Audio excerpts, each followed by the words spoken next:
حدیث میں یہ مضمون ملتا ہے کہ روزانہ افطار کے وقت 10 لاکھ گناہگار جہنم سے آزاد کیے جاتے ہیں. 1 million sinner every time of افطار اللہ تعالیٰ جہنم سے آزاد کر دیتا ہے. سچ بتائیں ہمارا افطار کے وقت کیا انداز ہونا چاہیے؟ اے کاش ہم سارے گھر والے بیٹھے ہیں ہاتھ اٹھاوا کریں، آنسو بہائیں کہ یا اللہ آج جو افطار کے وقت 10 لاکھ بخشے جائیں گے، ہم نے میرا نام لکھ دے، میرے ماں باپ کا نام لکھ، مگر ہم افطار کے وقت کیا کر رہے ہو؟ کئی لوگوں کو تو یہ فکر ہوتی ہے کہ آج مینیو کیا ہے، شربت کہاں ہے، پکوڑے کہاں ہیں، یہ فکر لاحق ہوتی ہے اور اس پر ٹینشن سی مچی ہوئی ہوتی ہے. خدارا پلیز، یہ مغفرت کا وقت ہے، یہ مانگنے کا وقت ہے، یہ آنسو بہانے کا وقت ہے. اس بار رمضان میں پتہ ہے کیا کرنا؟ جب آپ کے گھر میں افطاری تیار ہو جائے تو اپنی افطاری سے پہلے نکالنا وہی اچھی چیزیں اور کسی ایک گھر میں بھیج دیں، ایک غریب کو کھلا دے، اپنے کسی بڑھازل کو بچا ہوا نہ کھلایا کرو. یہاں اب بہترین کھلاؤ، جملہ یاد رکھو، اچھا دو گے تو اچھا ملے گا، پورا دو گے تو پورا ملے گا، ٹوٹا دو گے تو اب آپ کی مرضی کون سا چاہیے. اللہ کی بارگاہ میں دل دیکھا جاتا ہے کہ جب میری باری آتی ہے تو یہ کیوں گھٹیا مال دیتا ہے. ہمارے پیسے اللہ کو تھوڑی جاتے ہیں، مگر رب کی بارگاہ میں نیت دیکھی جاتی ہے. انجوائے کیا کرو، خرچ کرو اور شکر ادا کرو، یا اللہ تیری مہربانی. جب بھی دین کی راہ میں خرچ کرو نا، اچھا پھر گن کر بھی بڑا خرچ کرتے لوگ. مثال کے طور پہ زکات دے دی نا، جتنا حساب بنتا تھا اللہ کرے وہ بھی پوری دے دیں. آج کل تو یہ بڑی وبا آ گئی ہے کہ لوگ پوری زکات ہی نہیں دے. بہرحال جس نے پوری بھی دے دی نا اس کو مشورہ دے رہا ہوں، اب آپ کے ساتھ پاس کوئی نیا کام آ گیا، کسی غریب کی مدد کرنی ہے، کوئی دینی کام آ گیا، تو لوگ کہتے ہیں بھائی زکات پوری دے دی، اب اگلے سال آمین. ایک حدیث سن لو جس کا مضمون ہے گن گن کر خرچ نہ کرو ورنہ وہ رب کریم بھی تمہیں گن گن کر عطا فرمائے. جب اللہ دیے جا رہا ہے تم کیوں روک رہے ہو؟ اور دو وہ اور دے گا، اور دو وہ اور دے گا. یقین تو رکھو نا. تو اس بار پوری زکات، زیادہ صدقہ و خیرات اور اچھے دل سے دیں گے انشاءاللہ. یہی گڑبڑ ہم کہاں کرتے ہیں فطرے کے اندر؟ کیا گڑبڑ کرتے ہیں؟ فطرہ کون سا دیتے ہیں؟ بچپن سے سن رہے ہیں گندم کا فطرہ 50 روپے کا 50 روپے دے دیے، 60 روپے تو 60 دے دیے، 100 تو 100، 150. اور پوری حدیث تو سنو، میرے آقا نے 4 فطرے بیان کیے ہیں، جو کا، کشمش کا، کھجور کا، پھر چوتھے نمبر میں گندم کی باری آتی ہے. ہماری تو سٹارٹ ہی گندم سے ہوتی ہے، سب سے سستی والی ہے نا. سستا والا فطرہ کون سا؟ وہ لے لو. عید کے دن فطرہ دیتے ہیں نا، عید سے 2-4 دن پہلے دیتے ہیں. عید کی خریداری کرنے جب جاتے ہیں دکان پر تو کیا بولتے ہیں؟ بدے سے سب سے سستا والا کپڑا نکال دو، یہ بولتے ہیں. نہیں اچھا والا دکھاؤ، برانڈیڈ. نہیں کوالٹی کون سی آئی ہے؟ عید ہے بھائی، چیتے اچھے والے، بچوں کے لیے برانڈیڈ. یعنی اپنے لیے خریدنا ہے تو اچھا ٹاپ لیول، اللہ کی راہ میں دینا تو سستے والا فطرہ. اپنے دل سے پوچھو یار، جب ٹھیک کر رہے سارا رمضان جو اجوا کھجور سے افطاری کر سکتا ہے وہ کھجور کا فطرہ کیوں نہیں دے سکتا؟ بہترین افطاری رب نے تمہیں پورا مہینہ کرائی، تمہیں روڈ میں بیٹھ کر افطار نہیں کرنی پڑی. ارے اللہ کی بارگاہ میں دینے کی باری آئی. سب تیسری کیٹیگری کا فطرہ، میں نہیں کہتا فطرہ ادا نہیں ہوگا، کوئی اس کو مسکنسپشن نہ بنائے. غریب آدمی ٹھیک ہے وہ فطرہ دے دے، اس کا ہو جائے گا، مگر جس کو رب نے کروڑ سے اچھا بنایا وہ اسی کام کرتا ہے بھائی. ہاں اچھی نیت کرو، اللہ تمہیں اتنا نوازے گا تم سوچ بھی نہیں سکتے. حضرت سیدنا انس رضی اللہ تعالیٰ عنہ روایت کرتے کہ رسول اکرم نور مجسم شاہ آدم و بنی آدم صلی اللہ تعالیٰ علیہ وسلم نے ارشاد فرمایا، اللہ تعالیٰ فرماتا ہے اے ابن آدم، تو نے جب بھی مجھے پکارا اور مجھ سے رجوع کیا میں نے تیرے گناہوں کی بخشش کر دی اور مجھے اس کی پرواہ نہیں. اور اے ابن آدم، اگر تیرے گناہ آسمان تک پہنچ جائیں پھر تو مجھ سے مغفرت طلب کرے تو میں تیری بخشش کر دوں گا اور میری ذات بے نیاز ہے. اے ابن آدم، اگر تیری مجھ سے ملاقات اس حال میں ہو کہ تیرے گناہ پوری زمین کو گھیر لے لیکن تو نے شرک کا ارتکاب نہ کیا ہو تو میں تیرے گناہوں کو بخش دوں گا. میرے رب کی رحمت تو دیکھی، اس کریم اور اس رحیم کے در سے رحمتوں کا برسنا تو دیکھی. مجھے کوئی پرواہ نہیں اگر تو میرے پاس، میرا رب فرماتا ہے ابن آدم اگر مجھ سے تیری ملاقات اس حالت میں ہو کہ تیرے گناہوں نے ساری زمین کو بھر دیا ہو لیکن تو نے شرک کا ارتکاب نہ کیا ہو تو میں تیرے گناہوں کو بخش دوں گا. حضرت سیدنا انس رضی اللہ تعالیٰ عنہ سے روایت ہے، آج اگر کوئی شخص جرم کرتا ہے اس کو عدالت میں پیش کر دیا جاتا ہے. اگر اس پر کوئی کیس ہو جائے، اگر کوئی دنیاوی کرائم کر لے، پہلے تھانے میں رپٹ لکھوائی جاتی، اس کے بعد وہ کیس عدالت میں جاتا ہے اور عدالت میں جانے کے بعد اگر وہ شخص کسی طرح ضمانت دے کر یا اپنی سزا بھگت کر یا سامنے مقدمہ کرنے والا معاف کر دے، کمپرومائز ہو جائے تو اس کو چھوڑ دیا جاتا ہے، بری کر دیا جاتا ہے. مگر آپ یہ بات جانتے ہیں کہ اس کا کرمنل رپورٹ بیک گراؤنڈ ہے، وہ قائم رہتا ہے. کسی کو اگر آج سے 5 سال پہلے بھی سزا ہوئی ہو تو کورٹ میں اس شخص کا وہ کرائم رپورٹ باقی رہتی ہے، تھانے میں اس کا نام ضرور رہتا ہے، اس کا کریکٹر کلیئر نہیں ہوتا. میرے رب کا دربار بڑا نرالا ہے، اس رحمان کے در کے اصول بہت نرالے ہیں. اللہ اکبر.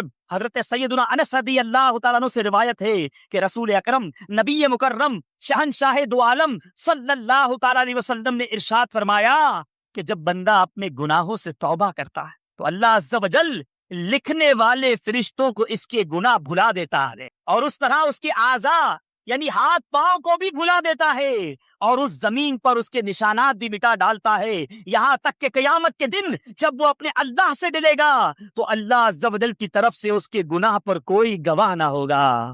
غور کیجئے میرا رب کتنا کریم ہے. ارے بندہ ہی ہے جو اس کے دربار میں سر نہیں جھک، بندہ ہی ہے جو اس کی بارگاہ میں آنسو نہیں بہاتا. آج کسی کا دل دکھا دیں، آج کسی کا حق دبا لیں، معاف تو کروا لیں گے مگر اس کے دل سے نہ نکال سکیں گے. کرائم رپورٹ اور آپ کا کرائم بیک گراؤنڈ ختم نہیں ہو سکتا، مگر میرے رب کی شان یہ ہے کہ جب وہ توبہ قبول فرماتا ہے، جب وہ بندے کو معافی عطا فرماتا ہے تو فرشتے جو گناہ لکھتے ہیں ان کو گناہ لکھنا بھلا دیتا. جس زمین پر گناہ ہوتے ہیں اس زمین کو وہ جرم بھلا دیتا ہے. اللہ اکبر. جب وہ بندہ رب کی بارگاہ میں پیش ہوتا ہے تو اس کے تمام گناہوں پر کوئی گواہ بھی نہیں ہوتا، میرا رب اس کی بخشش فرما دیتا ہے. اے میرے پیارے اور محترم اسلامی بھائیوں، میرے آقائے دو جہاں صلی اللہ تعالیٰ علیہ وسلم نے توبہ کے حوالے سے جو ترغیبات ارشاد فرمائیں، ایسی احادیث کرام بھی موجود ہیں کہ جس میں میرے آقا نے توبہ سے متعلق ہمیں ترغیبات ارشاد فرمائی ہیں کہ توبہ کرنے کے بارے میں ترغیب دی گئی. آئیے وہ حدیث پاک سنتے ہیں. حضرت سیدنا انس رضی اللہ تعالیٰ عنہ کہتے ہیں کہ رسول اکرم صلی اللہ تعالیٰ علیہ وسلم نے ارشاد فرمایا سارے انسان خطا کار ہیں، اور خطا کاروں میں سے بہتر وہ ہیں جو توبہ کر دیتے ہیں. ایک اور جگہ ایک آدمی نے حضرت سیدنا ابن مسعود رضی اللہ تعالیٰ عنہ سے پوچھا ایک آدمی نے گناہ کیا، کیا اس کی توبہ کی کوئی صورت ہے؟ حضرت سیدنا ابن مسعود رضی اللہ تعالیٰ عنہ نے منہ دوسری طرف پھیر لیا، پھر دوبارہ ادھر توجہ کی تو ان کی آنکھیں ڈبڈبا رہی تھی، آنکھوں میں آنسو تھے. فرمایا جنت کے 8 دروازے ہیں، سب کھلتے اور بند ہوتے ہیں سوائے توبہ کے، اس لیے کہ توبہ کے دروازے پر ایک فرشتہ مقرر ہے جو بند نہیں ہوتا. اس لیے نیک عمل کرو اور مایوس نہ ہو. اے میرے پیارے اور محترم اسلامی بھائیوں، اللہ تبارک و تعالیٰ کی رحمت کے قربان، غور طلب بات یہ ہے کہ آج اگر ہم کسی کی بارگاہ میں کسی بڑے افسر کا کوئی ایسا کہا ٹال دیں، کسی حکمران کی بات کو ٹال دیں، اس کا حکم نہ مانیں، اس کا دل دکھا دیں، اور پھر دل میں تمنا کریں کہ وہ معاف کر دے، اور اگر وہ معاف کر دے تو ہم بہت خوش ہوتے ہیں، یار بڑی مہربانی آپ نے معاف کر دیا. ہمارے دوستوں میں ناراضگی ہو جاتی ہے، اگر کوئی دوست ناراض ہو جائے ہماری غلطی کی وجہ سے تو اب ہماری خواہش یہ ہوتی ہے کہ ہم اس سے معافی مانگیں تو وہ ہمیں معاف کر دے.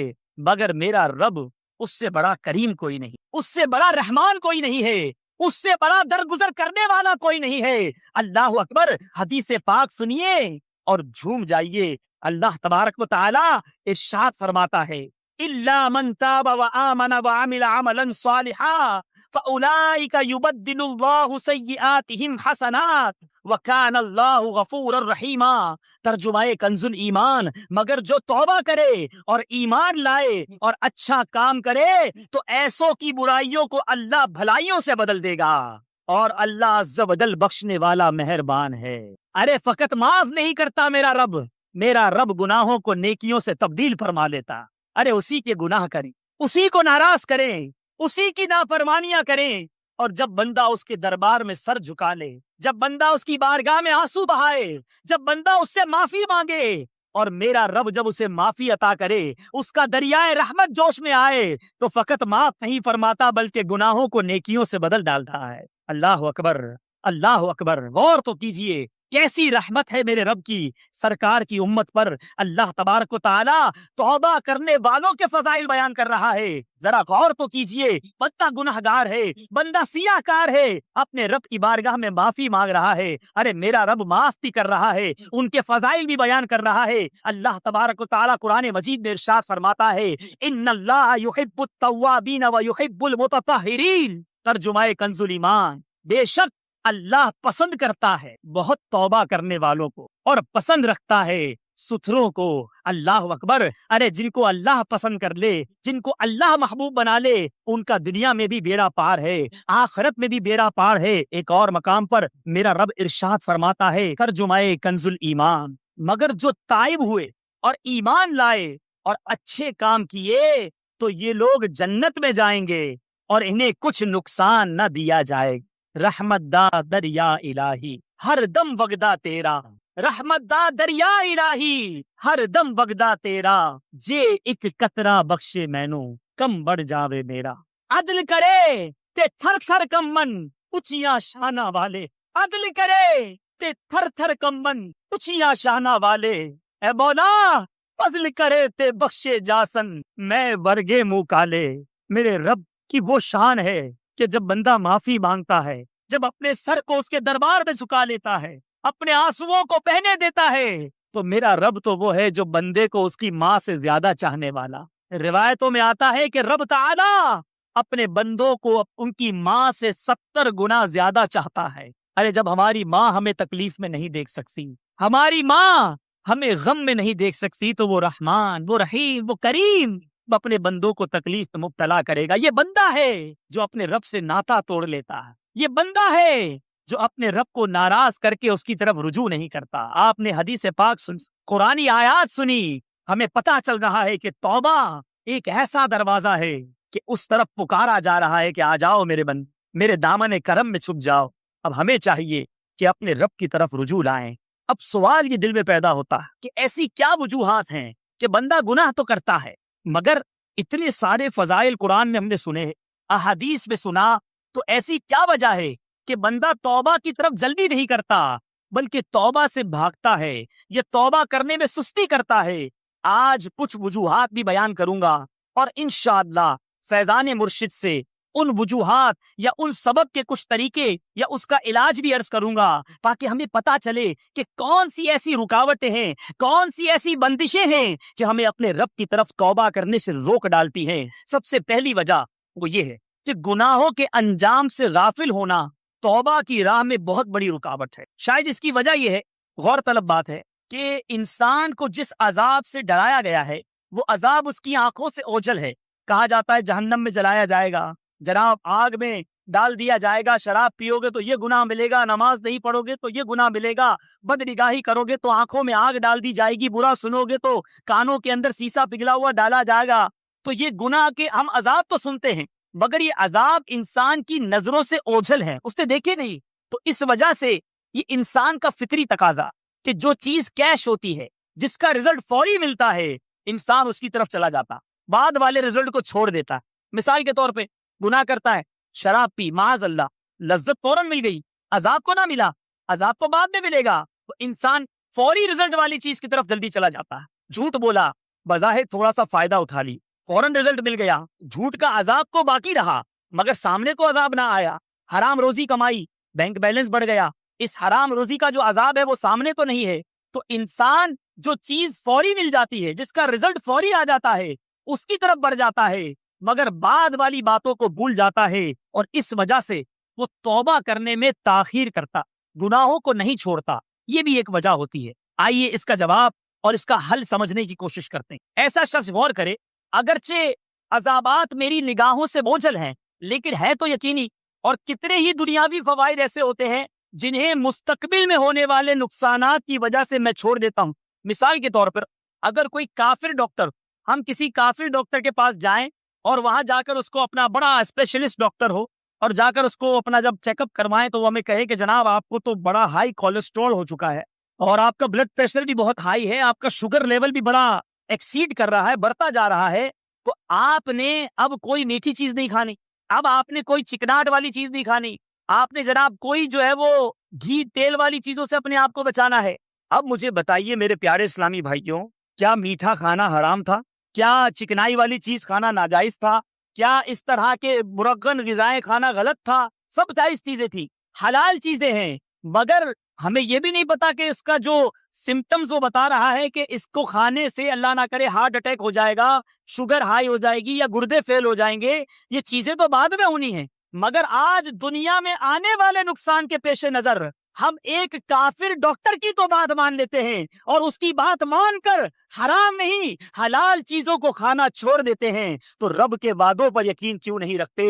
ارے اس کے وعدے سچے ہیں، اگر اس نے ارشاد فرمایا ہے کہ گناہ گاروں کو وہ عذاب دے گا تو وہ عذاب دے گا، اس کے وعدے سچے ہیں۔ ارے رب کے وعدوں پر حرام نہیں چھوڑتے اور آج ڈاکٹر کی بات پر حلال چھوڑ دیتے ہیں۔ ایسے شخص کو غور کرنا چاہیے کہ مجھ سے بڑا نادان کون ہے کہ میرے رب کے وعدے سچے ہیں، آج حرام کو چھوڑ دوں، ورنہ ایسا نہ ہو کہ آج تو مجھے یہ حرام میں بڑی لذت آ رہی ہے، کل اس کا جب عذاب چکھنا پڑے گا، جب اس کا عذاب ملے گا تو میں کیسے اپنے رب کی بارگاہ میں کس منہ سے پیش ہو سکوں گا؟ تو امید ہے یہ جو رکاوٹ ہے یہ دور ہو جائے گی۔ دوسری وجہ جو انسان کو توبہ کرنے میں تاخیر کا باعث بنتی ہے وہ یہ ہے کہ بعض اوقات انسان کے دل و دماغ پر مختلف گناہوں مثلاً زنا، شراب نوشی، بد نگاہی، نامحرم عورتوں سے ہنسی مذاق، فلم بینی، حرام روزی اور طرح طرح کے گناہوں کا ایسا چسکا پڑ جاتا ہے، ایسی لذت میں وہ ملوث ہو جاتا ہے کہ پھر سوچتا ہے کہ اگر میں نے توبہ کر لی تو زندگی کا مزہ ہی کیا رکھے؟ کیا فلم دیکھے بغیر بھی زندگی کا کوئی مزہ ہے؟ کیا جھوٹ بولے بغیر اور یہ فرینڈ سرکل کے بغیر بھی میں زندہ رہ سکوں گا؟ اچھا جناب میں تو شراب کا ایسا عادی معاذ اللہ، تو اب شراب پیے بغیر کیسے زندگی گزرے گی؟ ایسے لوگ اس لیے بھی گناہوں سے دور نہیں ہوتے کہ اب زندگی کا ایک ایسا جزو لا ينفق وہ گناہ بن چکا ہوتا ہے کہ ایسا لگتا ہے کہ یہ گناہ چھوڑیں گے تو زندگی بے مزہ ہو جائے، پھر کیسے توبہ کر؟ اگر یہ رکاوٹ ہے تو آئیے اس کا حل بھی سنتے۔ حل یہ ہے کہ اس قسم کی جو صورتحال سے دو چار شخص ہو یا ہم میں سے بھی اگر کوئی ایسا بدنصیب ہے کہ گناہوں کی ایسی عادت پڑ چکی ہے جس کو چھوڑنے کا دل نہیں چاہتا، بلکہ ایسا لگتا ہے کہ یہ چھوٹے گی نا تو کوئی لذت نہیں رہے گی، زندگی میں کوئی گلیمر نہیں رہے گا، بڑی بے مزہ سی زندگی ہو جائے گی، تو اے میرے پیارے اسلامی بھائیوں، ایسا شخص اس طرح سوچے کہ جب میں زندگی کے مختصر ایام میں ان لذتوں کو نہیں چھوڑ سکتا تو مرنے کے بعد ہمیشہ ہمیشہ کے لیے ان لذتوں سے کیسے محرومی گوارا کر لوں گا؟ مرنا تو ہے، اور آپ اور مجھ میں سے کوئی بھی یہ دعویٰ نہیں کر سکتا کہ کل صبح تک بھی وہ زندہ رہے گا۔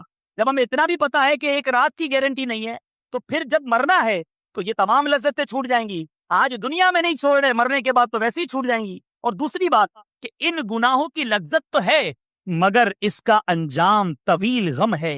ایک بزرگ کا قول کاش ہم سب کے سینوں پر نقش ہو جائے، فرماتے ہیں کبھی بھی لذت کی وجہ سے گناہ نہ کرو، کبھی بھی لذت کی وجہ سے گناہ نہ کرو کہ لذت تو جاتی رہے گی لیکن گناہ باقی رہے۔ آج فلم دیکھی 2-3 گھنٹے تو بڑا لطف آیا، جیسے ہی فلم بند ہوئی لذت بھی ختم ہو گئی نا، مگر اس کا گناہ نامہ اعمال پہ باقی رہ گئے۔ جھوٹ بولا، اپنے دوست کو ہنسایا، جھوٹے لطیفے سنائے، 5-10-15 منٹ بڑی لذت حاصل کی، لذت ختم ہو گئی، گناہ باقی رہ گئے۔ شراب پی، نشہ آیا، لطف آیا، اس کے بعد لذت ختم ہو گئی، گناہ باقی رہ۔ آج جو ہم گناہ کرتے ہیں غور کیجیے، لذت ختم ہو جاتی، گناہ باقی رہ جا۔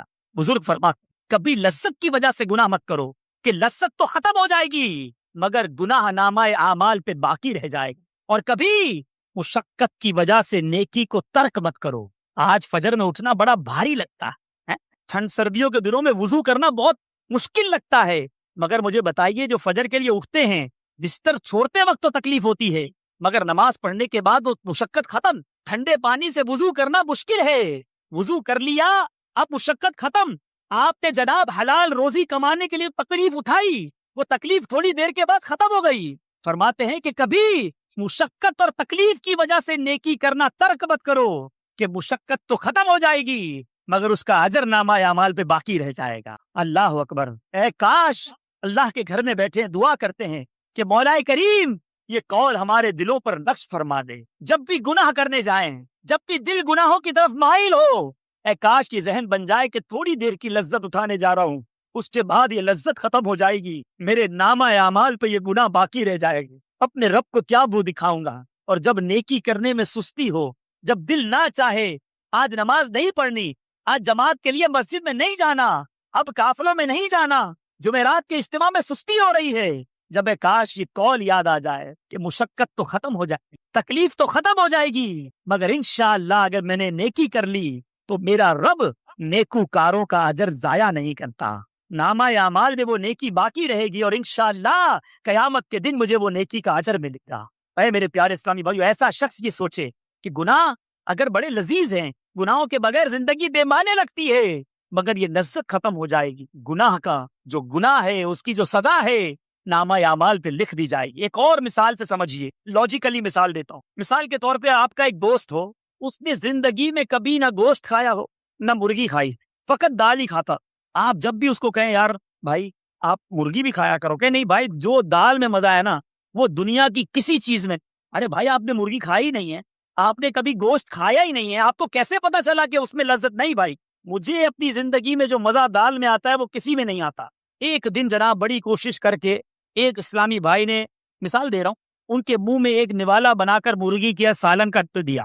جیسے انہوں نے نوالا کھاتا، کہا یار یہ بھی اللہ کی نعمت ہے، میں تو آج تک دال ہی کھاتا رہا اور سمجھتا رہا کہ اسی میں لذت ہے، مگر جب آج مرغی کھائی تو پتا چلا کہ اتنی لذیذ ڈش بھی دنیا میں موجود ہے۔ اس دن سے اس شخص نے دال کو خدا حافظ کہا اور اب جناب مرغی شوق سے کھانا شروع ہو گیا۔ تو اے اسلامی بھائیوں، جو یہ سمجھتے ہیں کہ گناہ ہی میں لذت ہے، جو یہ سمجھتے ہیں کہ فقط برائیوں ہی میں لذت ہے، ارے کبھی تہجد کا مزہ بھی اٹھا کر دیکھ لو، کبھی نماز میں سر جھکا کر بھی دیکھ لو، ارے کبھی پانچوں وقت وضو کر کے مسجد کی پہلی صف پہ آ کر با جماعت نماز پڑھ کے بھی دیکھ لو، کبھی حلال روزی کما کر اپنے بچوں کو حلال کا لقمہ کھلا کر دیکھ لو، ارے کبھی ان آنکھوں کو گناہوں کی طرف جانے سے روک کر اپنی نگاہوں کو نیچا کر کے دل میں جو سرور حاصل ہوتا ہے وہ سرور اٹھا کر دیکھ لو۔ ابھی تک تو گناہ ہی کی لذت دیکھی تھی، جب نیکیوں کی لذت حاصل ہوگی تو پتا چلے گا کہ زندگی کا مزہ ہی رب کی بندگی میں ہے۔ ارے زندگی کا مزہ سرکار کے عشق میں ہے، زندگی کا مزہ مدینے کی یادوں میں ہے، زندگی کا مزہ جو ہے وہ اللہ کے ذکر میں ہے میرے پیارے اسلامی بھائیوں۔ یہ تھوڑی دیر کے لیے ہم نے اپنا مائنڈ سیٹ بنا لیا کہ فقط گناہ ہی زندگی ہے، نہیں، آپ گناہوں سے دل کو دور کر کے نیکیوں کی طرف آ کر تو دیکھیے، حقیقی زندگی کا مزہ ہی جب ملے گا انشاءاللہ۔ اسی طرح ایک اور بات، ایک اور جو وجہ توبہ میں تاخیر کا سبب بنتی ہے وہ یہ ہے، نفس و شیطان اس طرح انسان کا ذہن بناتے ہیں کہ ابھی تو بڑی عمر پڑی ہے، ارے ابھی تو جوانی کے دن ہے، ابھی تو خوشیوں کے دن ہیں، ابھی سے مولوی بن جاؤ گے، ابھی سے گناہوں کو چھوڑ دو گے، ابھی سے مسجد میں چلے جاؤ گے، یار ابھی تو نوکری کرنی ہے، پھر ریٹائر ہو جانا، جب بڑی عمر ہو جائے گی پھر مسجد میں چلے جانا، پھر سارے گناہوں کی توبہ کر لینا۔ ایسا انسان جب نفس و شیطان کے اس مشورے پر عمل کرتا ہے تو توبہ میں تاخیر کرنا شروع کر دے، ابھی بعد میں کر رہی ہیں، بعد میں معافی مانگ لیں گے، بعد میں گناہ چھوڑ دیں گے۔ ایسے اسلامی بھائیوں کی بارگاہ میں عرض ہے کہ ان کو اس طرح غور کرنا چاہیے کہ موت کا آنا تو یقینی ہے، چاہے کوئی بھی فرقے سے تعلق رکھتا ہو، کسی بھی مذہب سے تعلق رکھتا ہو، کسی بھی ملک کسی بھی زبان کا شخص ہو۔ سائنٹیفک طور پہ بھی یہ بات ڈکلیئر ہے کہ جس انسان نے دنیا میں آنا ہے اس نے آخر اس کو موت بھی آنی ہے، جس نے آپ اس دنیا میں آ کر حیات حاصل کی، اب موت کا جام بھی اسے پینا۔ تو اب جب یہ پتا ہے کہ موت آنی، اب کب آنی ہے؟ ہم یہ شعر تو بڑا دھوم دھام سے پڑھتے اور سنتے ہیں کہ آگاہ اپنی موت سے کوئی بشر نہیں، آگاہ اپنی موت سے کوئی بشر نہیں، سامان 100 برس کا ہے پل کی خبر نہیں۔ تو ہمیں پتا ہے کہ کسی وقت بھی چلے جانا ہے، تو پھر توبہ جیسی سعادت کو کل پر چھوڑ دینا یہ عقل مندی نہیں۔ جس گناہ کو چھوڑنے پر آج میرا نفس تیار نہیں ہو رہا، کل جب اس گناہ کی عادت پکی ہو جائے گی تو میں کیسے امید رکھتا ہوں کہ جب بڑا ہو جاؤں گا، بوڑھا ہو جاؤں گا تو یہ گناہ مجھ سے چھوٹ جائے گا۔ اور میرے پیارے اور محترم اسلامی بھائیوں، کس کو پتا ہے کہ بڑھاپا تک پہنچوں گا کہ نہیں؟ کیا آپ جوان موتیں نہیں دیکھتے؟ کیا آپ چھوٹے چھوٹے بچوں کا اس دنیا سے جانا نہیں دیکھتے؟ آج کل تو موتیں ہی جوان ہو رہی ہیں، ینگ نوجوان مر جاتے ہیں، ایکسیڈنٹ میں مر جاتے ہیں، فائرنگ میں مر جاتے ہیں، نہ جانے کیسے کیسے معاملات ہمارے ملک میں ہوتے ہیں کہ نوجوان گھر سے نکلتا ہے، یہ نہیں پتا ہوتا کہ گھر لوٹوں گا کہ نہیں۔ پھر یہ کیسی مینٹیلٹی ہے، یہ کیسی عقل مندی ہے کہ جناب ابھی تو عمر پڑی ہے، ارے عمر تو ہمیں پتہ ہی نہیں کتنی پڑی ہے۔